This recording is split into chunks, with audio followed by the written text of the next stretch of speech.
Imagine waking up each day knowing that it might be your last.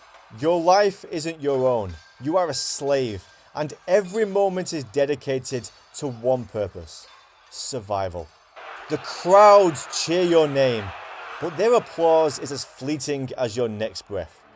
This was reality for Roman gladiators, the most famous fighters of the ancient world. But was it all blood and glory? Or was their daily routine more grueling and surprising than you'd expect? Have you ever wondered what an average day was like for a gladiator? I've done some painstaking research into what a typical ludus or gladiator training school might have been like. Just like modern athletes, the training would have varied, but we do have a rough idea of what a typical day might have looked like.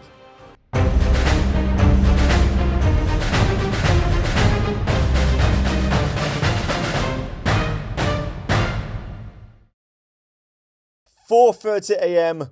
wake-up call. Gladiators typically woke up very early, often at first light.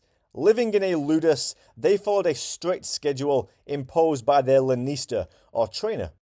A basic breakfast of porridge, bread, or dried fruit was typically eaten to fuel their morning training. At 5:30 a.m., they began their morning warm-up.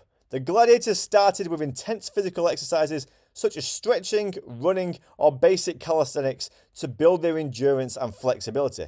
They would also climb ropes, carry weights, or do some sparring with wooden weapons. At 7 a.m. the real training began: combat training. Gladiators would practice their combat techniques under the watchful eyes of their trainers. Training involves sparring with the other gladiators, having mock fights and weapon drills tailored to their specific fighting style. Trainers would critique their movements to ensure precision and discipline, giving them feedback. At 10 a.m. they would have a break and a meal, a more substantial meal, often consisting of barley porridge, beans and vegetables. Now this high carbohydrate, low protein diet was designed to build muscle and provide energy. It also led to their nickname as the Barley Men. Meat was rare, but they would get it on occasion, and they would also be given special supplements or treats like dried figs, which they believed give them energy. At 11 a.m. they had specialized training, where they focused on particular skills or strategies such as their shield techniques, footwork drills, or situational combat like fighting against multiple opponents or under specific conditions, which would reflect the arena. Trainers wanted to simulate crowd noises and prepare them for the real atmosphere of the amphitheater. At 1 p.m. they would get a rest, where they would use to recover and avoid overtraining. This time was used for basic maintenance of weapons and armor, or for socializing with other gladiators. They would also eat more food. At 3 p.m. they had mock fights. This was very important for gladiators as it prepared them for the arena. Gladiators faced off in controlled, non-lethal combat to test their progress against each other. The lanista would evaluate their performance and offer them feedback on their strengths and weaknesses. These mock battles helped them to build their confidence and prepare them mentally so that when they went into the arena, they had experience of actually fighting each other. At 5 p.m. they would do their strength and endurance training. These activities involve lifting weights, wrestling, or engaging in intense cardiovascular drills.